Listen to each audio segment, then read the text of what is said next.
Good morning everyone. क्या हाल है बच्चे लोग? बोलिए कैसे हैं? ठीक है सर। ठीक ठाक है। Yes, प्रीवियस टॉपिक सबका रिवीजन हुआ है?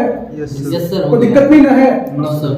चलिए, तो आज हम लोग अपना नया टॉपिक शुरू करेंगे, BRS, bank reconciliation statement. Okay, तो हम लोग ऐसा करते हैं कि मॉड्यूल को समझने से पहले जो इंस्टीट्यूट हम लोगों को मॉड्यूल प्रोवाइड की है, हम लोग एक ओवरऑल कंटेंट समझ लेते हैं, ओवरव्यू ले लेते हैं बीआरएस के बारे में। आइए, तो पहला सवाल कि सर बीआरएस क्या है, बैंक रिकंसिलिएशन क्या है? तो बीआरएस को समझने से पहले एक छोटा सा एक एग्जांपल समझते हैं किसी भी बिजनेस एंटिटी पे। साहिब एक बात बताइए, दुनिया की हर एक बिजनेस एंटिटी जब मॉनेटरी ट्रांजैक्शन करती है प्रतीक, तो उस मॉनेटरी ट्रांजैक्शन को कनेक्ट करने के लिए किसका यूज करती है? बैंक का। तो चलो, आपको स्क्रीन पे दिख रहा होगा। Yes sir. तो हम लोग एक एग्जांपल ले लेते हैं पहले स्मार्ट बाजार का। अच्छा, छोटा सा एग्जांपल, स्मार्ट बाजार क्या है बाबू? एफएमसीजी में डील करती है। Do you know FMCG? Fast moving consumer goods. अच्छा, वो तो है ही, साथ में आप देखते होंगे कि कुछ कॉस्मेटिक्स प्रोडक्ट हैं, ग्रोसरी आइटम्स हैं, उसके बाद क्लोथिंग वगैरह भी है, तो बहुत सारी चीजें चल रही होती है। तो अब आप ऑब्जर्व करो कि स्मार्ट बाजार अगर हम एक एग्जांपल लेकर समझते हैं, तो वहां आए दिन न जाने हजारों कस्टमर आ रहे हैं, और जब कस्टमर आते हैं, प्रोडक्ट परचेज करते हैं, तो पेमेंट कर जाते हैं। यानी कहीं ना कहीं बिग बाजार रिसिप्ट, पैसा रिसीव कर रही है। और अगर हम दूसरी तरफ देखें तो बिग बाजार बहुत लोगों को पेमेंट भी कर रही है, पैसे कर रही है कि नहीं? yes, इनके जितने सप्लायर्स हैं, सभी सप्लायर्स को पेमेंट कर रही है ना? फॉर एग्जांपल, कोई कंपनी है जो एफएमसीजी दे रही है, कोई क्लोथिंग दे रही है, कोई कॉस्मेटिक दे रही है, तो इस तरह से बहुत सारी कंपनी है। और सोचिए, ना जाने कितने स्टाफ होंगे, मैनेजर होंगे, अकाउंटेंट होंगे, एग्जीक्यूटिव्स होंगे, मार्केटिंग एग्जीक्यूटिव्स होंगे, प्यून है, साफ सफाई का खर्च है, ना जाने कितना तरह का पेमेंट भी हो रहा है।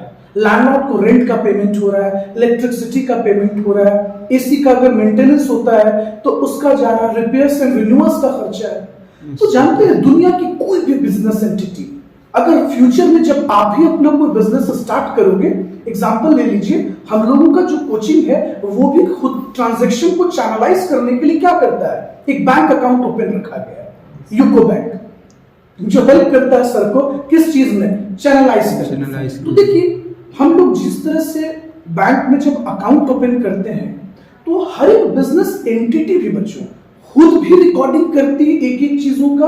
और ऑन अनदर हैंड, बैंक जहां हम पैसे रख रहे होते हैं, वो भी तो रिकॉर्डिंग करते हैं। तो देखिए, स्मार्ट बाजार क्या करेगी, जितना भी रिसिप्ट और जितना भी पेमेंट है, इसको स्मूथली कंट्रोल करने के लिए एक बैंक अकाउंट ओपन करेगी। और जब जब रिकॉर्डिंग होगा, रिसिप्ट होगा, पेमेंट होगा, तो बिग बाजार अपने पास भी रिकॉर्ड करेगी, और सेम टाइम पर जब पैसे बैंक डिपॉजिट किए जाएंगे तो बैंक भी रिकॉर्ड करती है। देखिए, होता क्या है, प्रैक्टिकली समझिएगा। कोई भी बिजनेस एंटिटी हो बच्चों, स्मार्ट बाजार हो, बिग बाजार हो, पैंटालून्स हो, टाटा हो, बिरला हो, रिलायंस हो, कोई भी बिजनेस एंटिटी है, वो कैश के ट्रांजैक्शन को अपने यहां खुद मेंटेन करती है, बैंक ट्रांजैक्शंस को। यानी उसके लिए उनको एक बैंक अकाउंट ओपन करना पड़ता है, ठीक है, जिसको हम लोग बैंक बुक भी बोलते हैं। अच्छा, आप लोगों ने 11th क्लास में और फाउंडेशन में पढ़ा है कैश बुक। कैश बुक में भैया एक कैश कॉलम है, एक बैंक कॉलम है, डिस्काउंट कॉलम की अगर जरूरत है तो वो है। तो एक्चुअली में वो है क्या, वो एक्चुअली में बैंक अकाउंट है, यानी कि जिसको बैंक बुक भी कहते हैं। सेम टाइम पर जिस बैंक में हम लोग अपना अकाउंट ओपन किए हैं, उसने भी कस्टमर का एक अकाउंट ओपन किया है, और बैंक कस्टमर के लेजर को मेंटेन कर रही होती है। ओके, तो रिलैक्स होकर पहले बात समझिए। तो बिजनेस एंटिटी जब पैसा डिपॉजिट करती है, तो प्रॉपर अपने पास रिकॉर्डिंग करती है, और सेम टाइम पर बैंक भी रिकॉर्ड कर देती है। तो होता क्या है, जब बैंक अकाउंट बैलेंस, मतलब किसी भी बिजनेस एंटिटी का बैलेंस पासबुक के बैलेंस से अगर मैच करने लगता है, उस समय कोई प्रॉब्लम ही नहीं, फिर हमें कोई डाउट ही नहीं होता कि पैसे इधर उधर हो रहे हैं। यानी हम अनदर वर्ड में यह भी कह सकते हैं, जब डेबिट बैलेंस, कैश बुक का डेबिट बैलेंस पासबुक के क्रेडिट बैलेंस से मैच करने लगता है, या ओवरड्राफ्ट बैलेंस कैश बुक का और डेबिट बैलेंस पासबुक का मैच करने लगता है, तो रिकंसिलिएशन की जरूरत नहीं पड़ती। यानी आप इस बात को समझिए कि प्रॉब्लम अराइज हो कब रहा है, देखिए प्रॉब्लम तभी अराइज होता है जब ये मैच करना बंद कर देते हैं, आपस में इंटरेक्ट करना बंद कर देते हैं, ये डिसमैच होने लगते हैं, तो प्रॉब्लम वहीं अराइज होती है। तो सोचिए, अब बिजनेस एंटिटी में क्या आप ऐसे ही छोड़ देंगे कैश को वेस्ट होने के लिए, पैसों की चोरी होने के लिए? नहीं सर, कोई भी एंटिटी नहीं छोड़ेगी। तो हम लोग करते क्या है बाबू, एक स्टेटमेंट बनाते हैं जिसको हम बोलते हैं बैंक रिकंसिलिएशन स्टेटमेंट। इस स्टेटमेंट में क्या किया जाता है? रिकॉन्साइल किया जाता है। क्या रिकॉन्साइल करेंगे प्रतीक? एग्जाम्पल, एक पेशेंट बीमार है, बेचारे को बुखार है, रोज डॉक्टर के पास जा रहा है, सर देखिए हमको 15 दिन से रोज फीवर आ जाता है। डॉक्टर क्या कहेगा कि जाइए तो पहले आप अपना ब्लड टेस्ट कराइए, उसको हो सकता है कोई सस्पेक्ट है, कोई वायरल डिजीज हो, कोई बैक्टीरियल डिजीज हो, बात समझिएगा।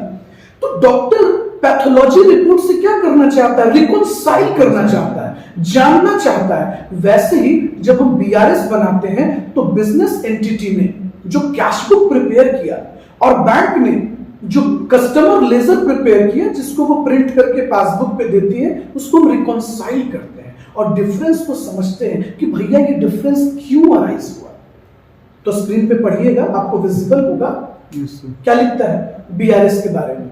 Bank reconciliation statement is a statement prepared by business entity. यानी अगर कोई आपसे पूछ ले कि क्या बीआरएस को बैंक बनाएगी, तो बैंक को क्या जरूरत है बीआरएस बनाने का? आप बनाओगे, बिजनेस एंटिटी बनाएगी। क्यों बनाएगी? To reconcile the balance as per cash book. आपने जो कैश बुक प्रिपेयर किया उसमें जो बैलेंस दिख रहा है और जो पासबुक में बैलेंस दिख रहा है, जिसको बैंक ने प्रिपेयर किया, एक्चुअली बैंक आपको प्रिंट करके दे देती है। तो इस डिफरेंस को हम रिकॉन्साइल जब करते हैं और ये जानने की कोशिश करते हैं कि डिफरेंस क्यों अराइज हो रहा है, फर्क क्यों अराइज हो रहा है, तो हम इसे क्या बोलते हैं? हम इसे बोलते हैं बीआरएस, बैंक रिकंसिलिएशन स्टेटमेंट। तो आपको ये बात क्लियर हुआ? What is BRS? अच्छा, अगर सब कुछ स्मूथली चल रहा हो बच्चों, सब कुछ स्मूथली चल रहा हो, हमारा जो कैश बुक बैलेंस है बैंक कॉलम वाला वो मैच कर जा रहा है पासबुक के साथ, तो कोई प्रॉब्लम ही नहीं है, तब तक तो कोई दिक्कत ही नहीं है।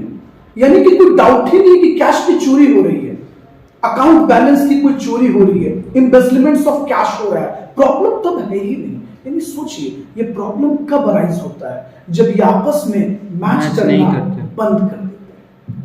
तो हम यही कहते हैं, अक्सर कहा जाता है अगर दोनों मैच नहीं किया तो बीआरएस प्रिपेयर करें। कौन मैच नहीं किया? बैंक अकाउंट बैलेंस पासबुक के बैलेंस से मैच करना बंद कर देगा। तो अब फाउंडेशन लेवल पे नहीं है जो कैश बुक कहा जाएगा। अगर बैंक बुक कहा जाए तो समझ जाइएगा, हाँ कैश अकाउंट के बारे में बात हो रही है। ओके, तो बैंक बैलेंस जब पासबुक के बैलेंस से मैच नहीं करता है, मान लीजिए कभी ये ग्रेटर हो गया, हो सकता है पासबुक ग्रेटर हो जाए, तो उस समय बीआरएस बनाना पड़ेगा। और जब तक सब इक्वल चल रहा है आप एकदम टेंशन फ्री हैं, तो बीआरएस बनाने की कोई दिक्कत है ही नहीं। अब देखिए अब के जमाने में तो टेक्नोलॉजी इतना हाई है कि आपके पास ऐप है, एप्लीकेशन है, आप तुरंत ट्रेस कर लेते हैं डाउनलोड कर कर कि कहाँ पे प्रॉब्लम है। लेकिन पहले के समय में बीआरएस वगैरह प्रिपेयर करना पड़ता था इन सब चीजों को चेक कर। तो देखिए दूसरा क्वेश्चन खड़ा हुआ कि बीआरएस प्रिपेयर क्यों करें? Any idea? अगर आपसे कभी कोई पूछ दे कि बीआरएस क्यों प्रिपेयर किया जाएगा, why BRS are prepare, simple जवाब दीजिए। एरर को पता करने के लिए। बिल्कुल सर, एरर एंड ओमिशन जो कैश बुक और पासबुक में कमिट हो गया उसे समझना होगा। अच्छा, जरूरी नहीं कि एरर सिर्फ हमसे ही हो, बैंक से भी एरर हो सकता है, टेक्निकल एरर भी तो हो सकती है। तो इसलिए बीआरएस बनाने से फायदा होता है कि हम एरर को भी समझ पाते हैं और ओमिशंस को भी समझ पाते हैं, जो कैश बुक में कमिट हो गया और जो पासबुक में कमिट हो गया। इसीलिए जब कैश बुक में कमिट हो जाएगा तो कैश बुक को हम अमेंड कर लेते हैं, अमेंडेड कैश बुक बनाना पड़ता है, जिस पे हम लोग आगे बात करेंगे। अच्छा, दूसरा फायदा क्या है? It helps in checking embezzlements of money from the bank. अगर कैश का थोड़ा हेरफेर भी हो रहा है तो हमें पता चल जाएगा। बहुत सारी चीजें हैं, जैसे कि एग्जांपल लेते हैं, मान लीजिए तहसीन आपका एक बड़ा सा शॉप है, एक शोरूम है, ओके। आप गल्ले पे रोज बैठते हैं और ट्रांजैक्शन करते हैं। आपके एक छोटे भाई थे, तो आपने अपने भाई साहब को आज कैश दे दिया, आपकी तबीयत ठीक नहीं लग रही थी कि बाबू जाओ इस पैसे को बैंक में डिपॉजिट कर दो, और आपका भाई भूल गया। उसका इरादा नहीं था पैसा रखने का, रास्ते से निकला, घर शॉप पर से निकला, शोरूम से निकला, और रास्ते में कुछ फ्रेंड्स मिल गए, बातचीत में, घूमने में, एंटरटेनमेंट में दिमाग से निकल गया और पैसे बैग में ही रह गए। तो अचानक से अगले दिन संडे था, तो आपके भाई ये सोचने लगे अच्छा कोई बात नहीं, हम मंडे को रख देंगे, भैया को पता नहीं चलेगा। समझिए, हम मंडे को रख देंगे और भैया को पता नहीं चलेगा। और पता चला कि आप संडे को रिकंसिलिएशन बना लिए, तो मैच करेगा क्या? नहीं। आपने तो अपने कैश बुक में रिकॉर्ड कर दिया, लेकिन वो पैसा बैंक पहुंचा ही नहीं। तो इस तरीके से जो कैश की, मनी की एम्बेजलमेंट्स हो रही होती है, हेरफेर हो रही होती है, आगे पीछे जो रिकॉर्डिंग हो रही हो, तो वो सब ट्रेस हो जाती है।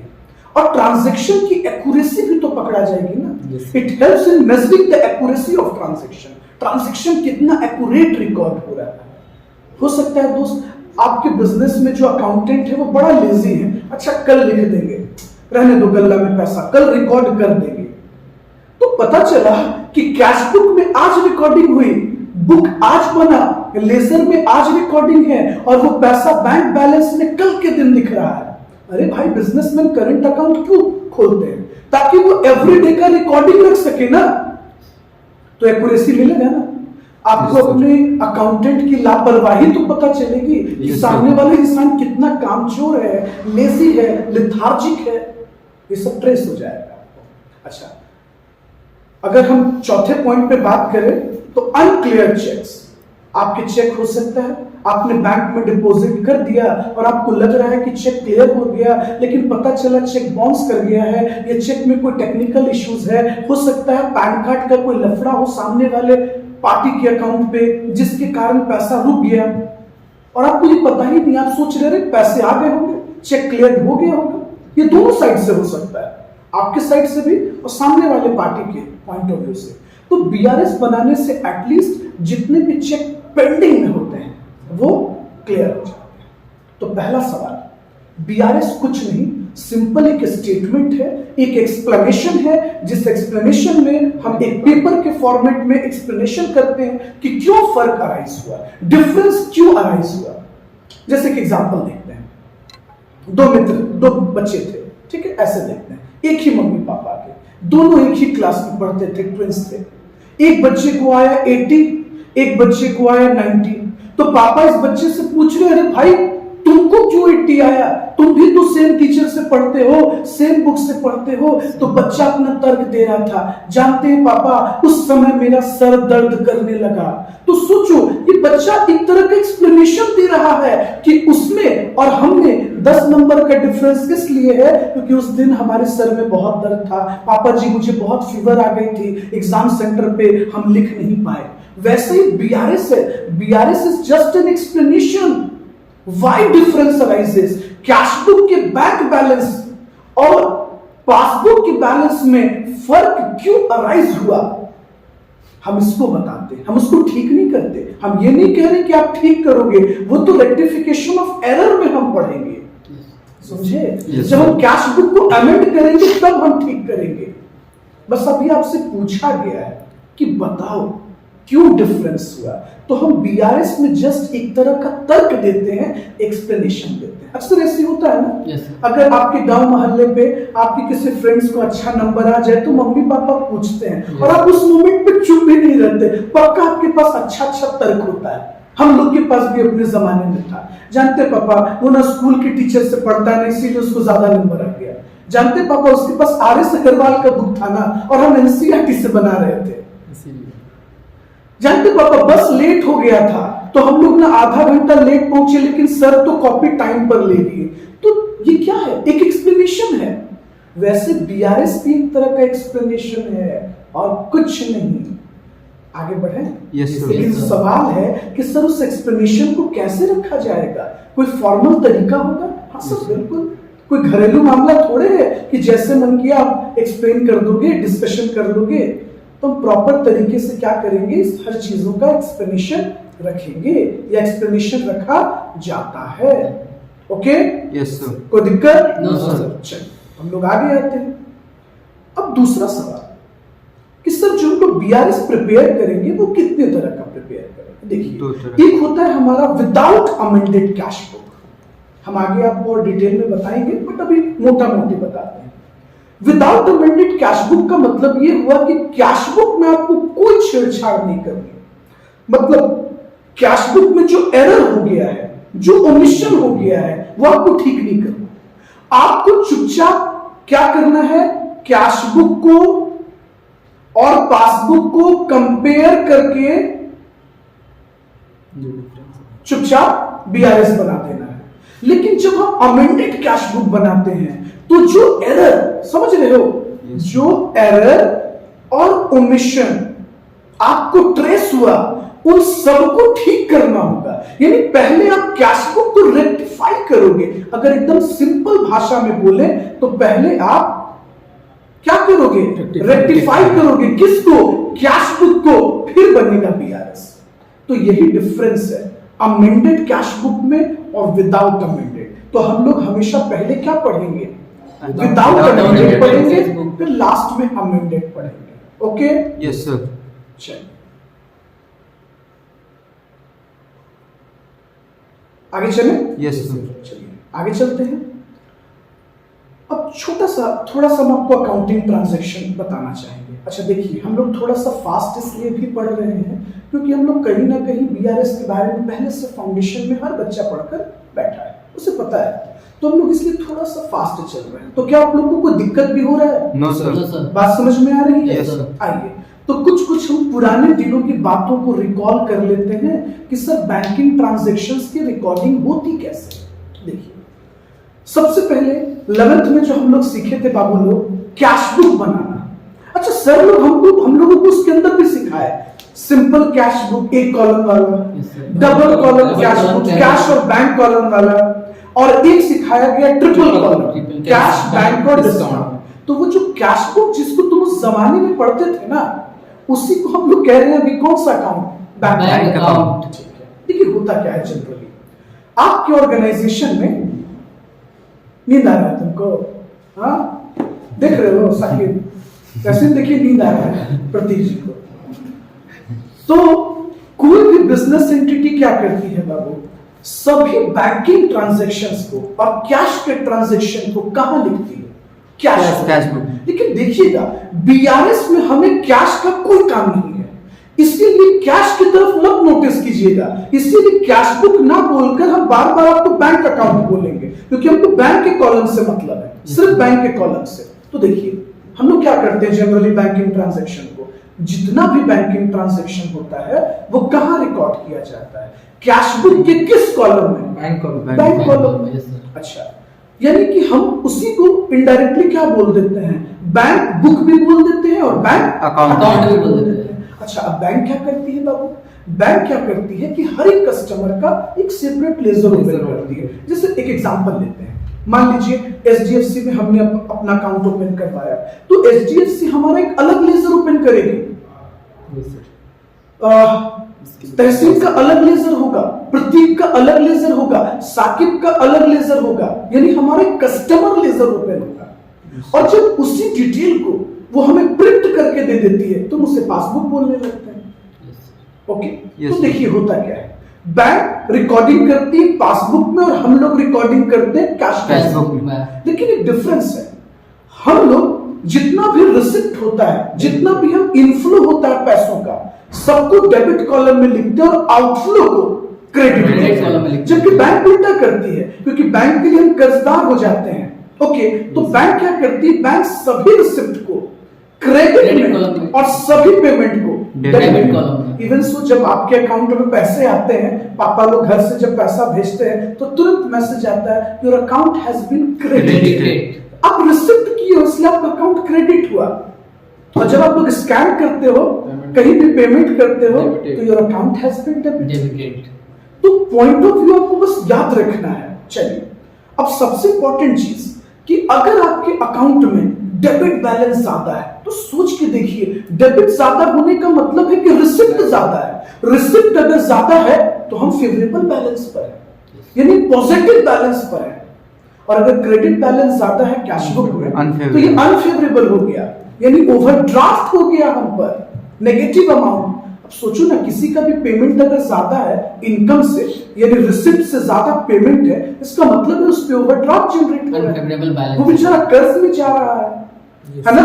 लेकिन अब पासबुक पे देखिएगा, अगर आपका पासबुक बैलेंस क्रेडिट चल रहा है तो समझिए आपका मजा है, बहुत पसंद। हाँ बिल्कुल, यानी फेवरेबल बैलेंस है। लेकिन अगर आपके अकाउंट में डेबिट बैलेंस बढ़ रहा है तो आपका मोए मोए हो गया है, बैलेंस है।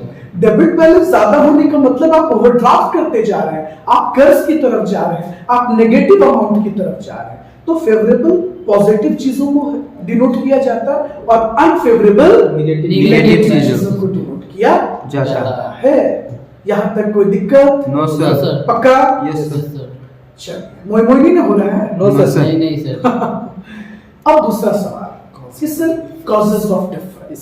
सर आग तो वहीं से लगी, धुआं वहीं से उठा जहां से दोनों डिस्क्रिपेंसीज क्रिएट होने लगे, दोनों आपस में इत्तेफाक रखना बंद कर।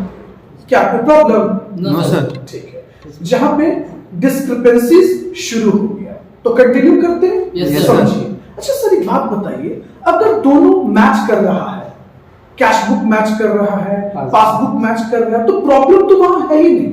प्रॉब्लम कब है? जब दोनों मैच करना बंद कर जाए, वहीं से प्रॉब्लम क्रिएट होती है। अब देखिए, तो पहला सवाल कि सर दोनों मैच करना बंद कब करता है? 4 वजह। पहला, एरर इन कैश बुक।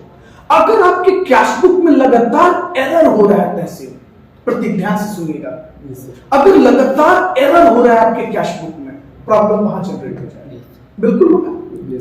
और या तो पासबुक में एरर हो जाए तो भी प्रॉब्लम है।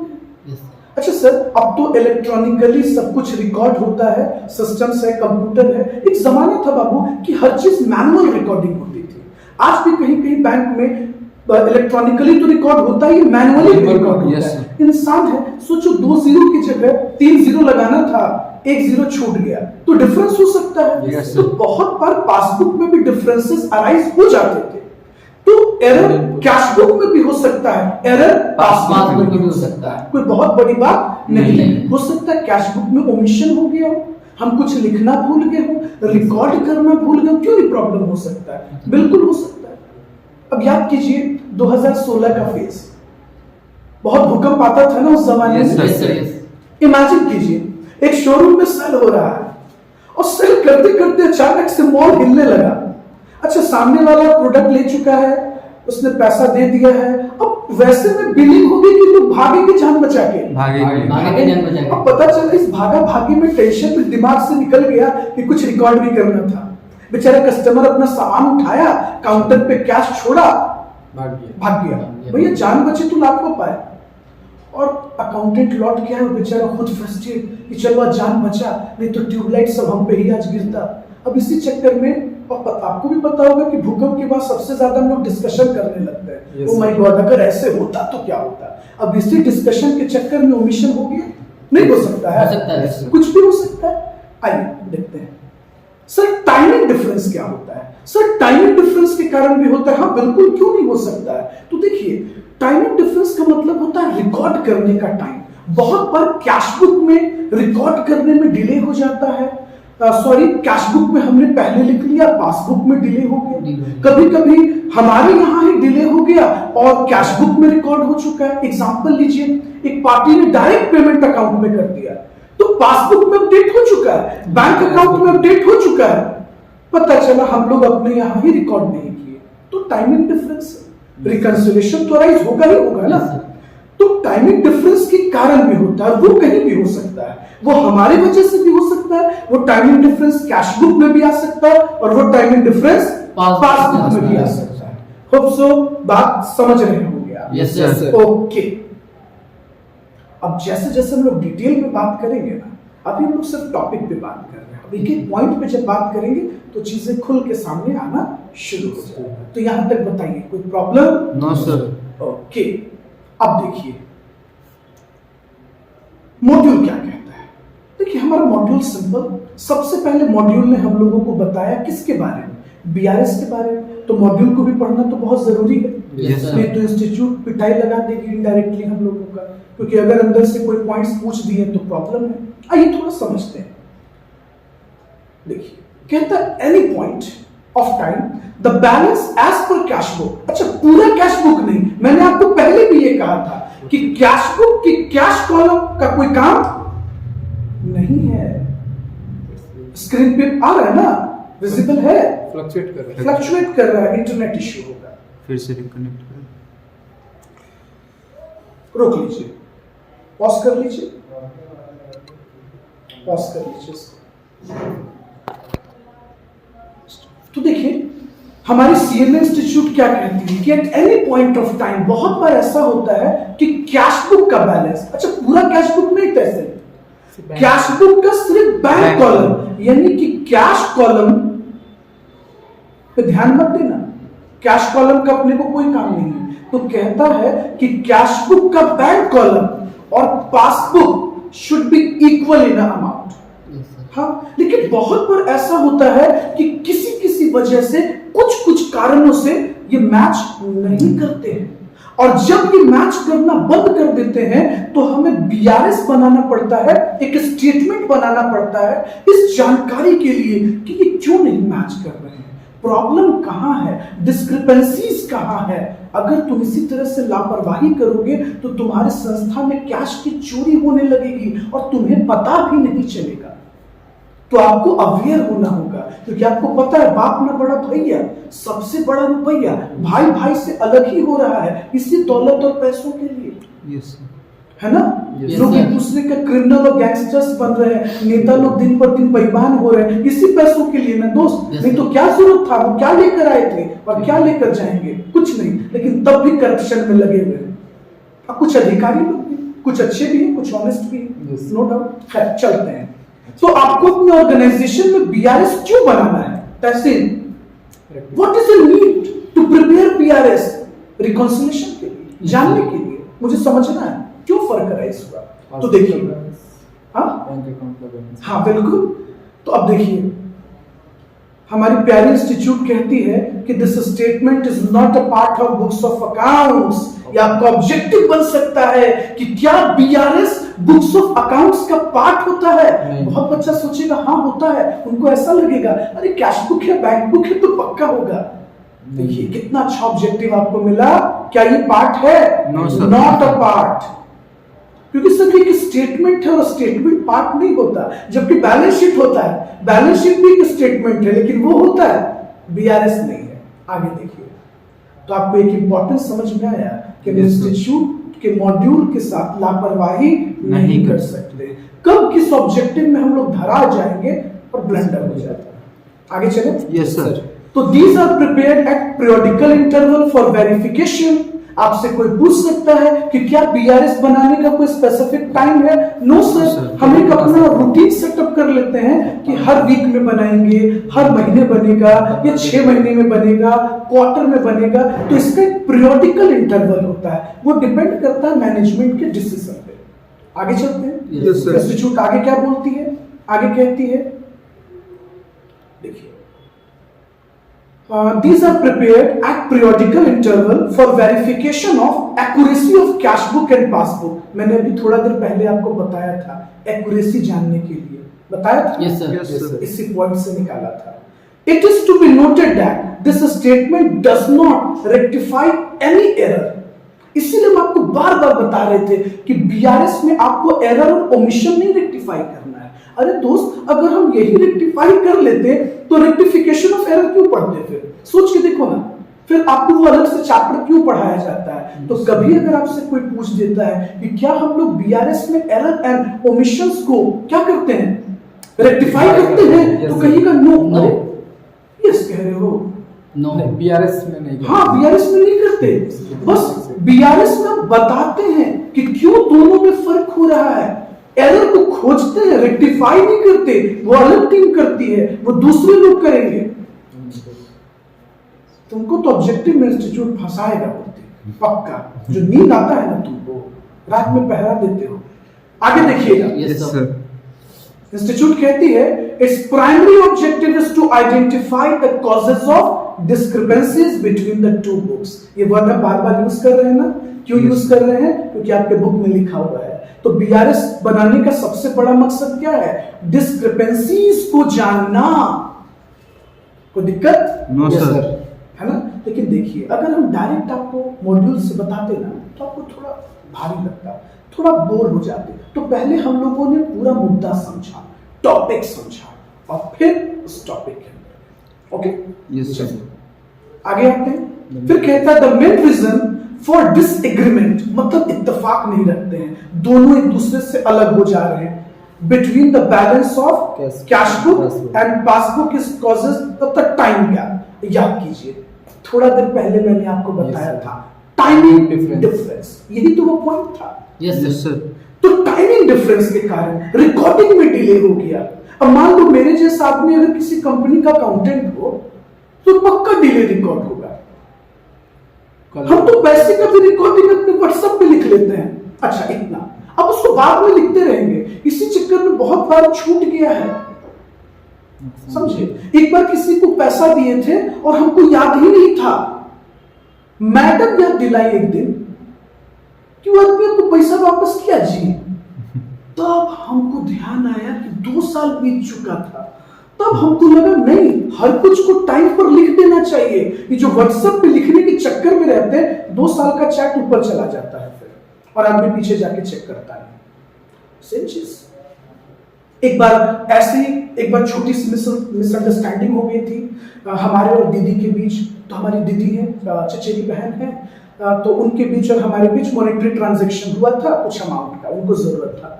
उन्होंने रिटर्न कर दिया था और मैंने कहीं लिखा ही नहीं। एक चीज अच्छा था कि जिस दिन रिटर्न किया था उस दिन बहुत अच्छा ओकेजन था, फेस्टिवल का दिन था, ईद का दिन था, उनसे मिलने गए थे, आने लगे तो उन्होंने कैश थमा दिया था, ओके। फिर और हमको आज तक लग रहा था कि पैसा ड्यूज है, तो अचानक से फिर उन्होंने याद दिलाया, अरे यार पिछले ईद में आए थे तो जाते समय तब क्लिक किया।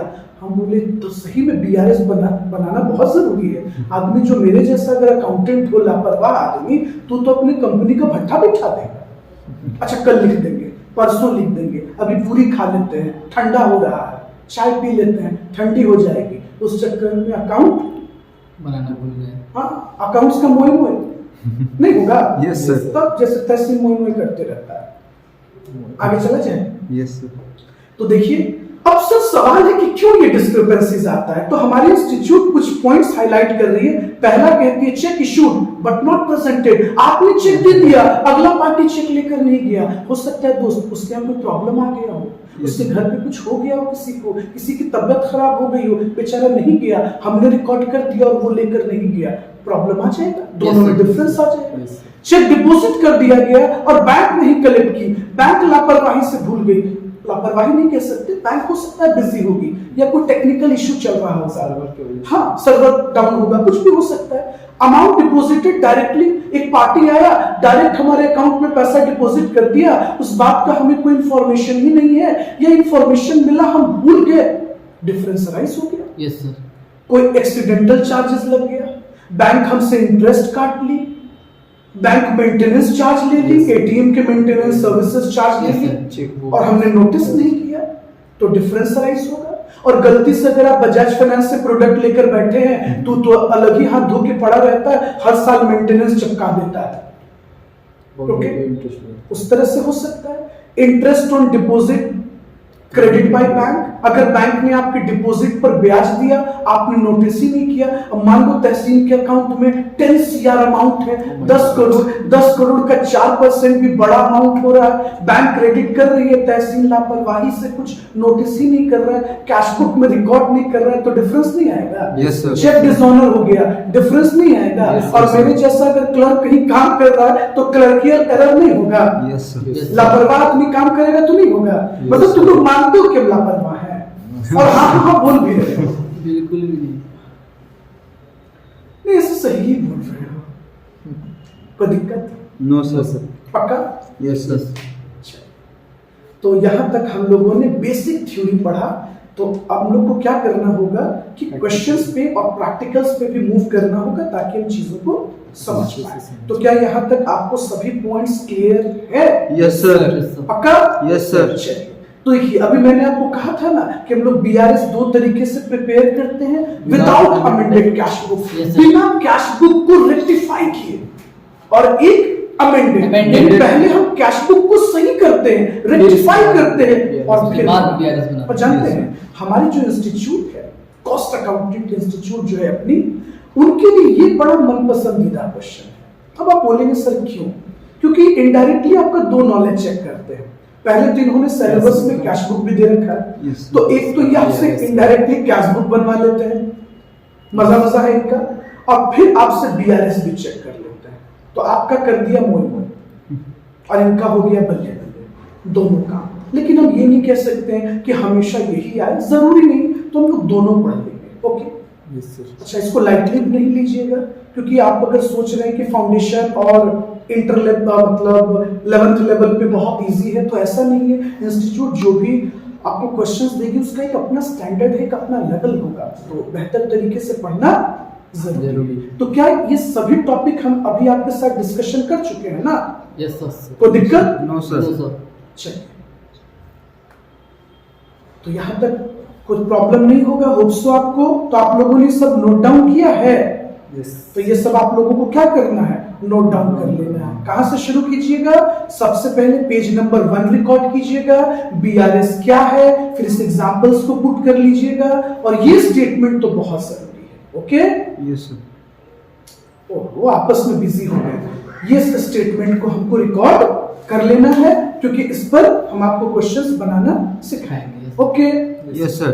उसके बाद आइए फिर पेज 2 पर आइएगा, व्हाई बीआरएस इज प्रिपेयर्ड। मैंने शॉर्ट में कुछ एक्सप्लेनेशंस रखा है, इस पॉइंट को नोट डाउन कर लीजिएगा। बीआरएस कितनी तरह से बनता है? तो 2 तरह से, अभी हम लोग पढ़ेंगे आगे जाकर। और ये बैंकिंग ट्रांजैक्शन की अकाउंटिंग एंट्री, और दूसरा सबसे बड़ा बात कि बीआरएस में डिफरेंस, कैश बुक में और पासबुक में डिफरेंस क्यों अराइज होता है। तो ये 4 कारणों से इसको जरूर से अपने कॉपी में नोट डाउन करेंगे। Yes sir. Okay, yes sir. यहां तक कोई दिक्कत है? No sir. नहीं है, तब हम लोग आगे बढ़ेंगे। Yes sir. पक्का? Yes sir. अच्छा,